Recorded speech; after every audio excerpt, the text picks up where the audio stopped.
Colombian police and soldiers on an impossible mission to block desperate Venezuelans crossing illegally into the country.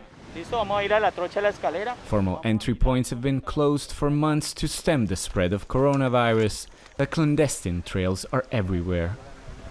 As economies reopen across the continent, a new flood of Venezuelans is fleeing misery and hunger at home, an influx authorities admit they can't control. It's very difficult, especially during dry months when they can cross almost anywhere. This border has way too many holes.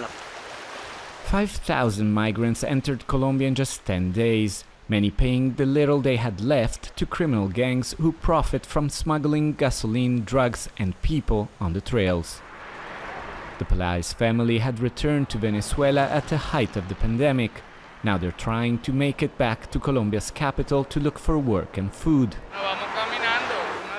We will continue walking with whatever help we can find. Food, a lift, anything that helps us advance. In normal circumstances, this bridge would see almost 40,000 people crossing on a daily basis. Now it's totally empty, and the Colombian government was planning to reopen the border between the two countries on November 1st, but now fearing a massive influx of Venezuelan migrants into Colombia, it's saying it cannot reopen it.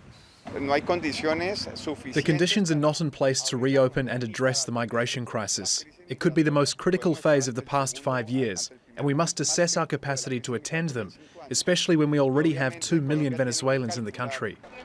The closed border is also impacting Venezuelans who have lost work and are trying to go home. Their numbers have decreased in recent weeks. Some 900 are still sheltered daily in socially distanced camps. Venezuela is allowing less than 200 enter on any given day.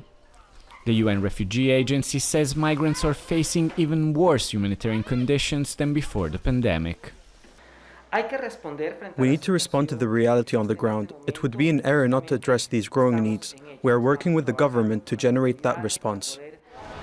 The Venezuelan crisis was already one of the worst in the world. The pandemic is pushing migrants and those struggling to help closer to the breaking point. Alessandro Rampietti, Al Jazeera, Cucuta.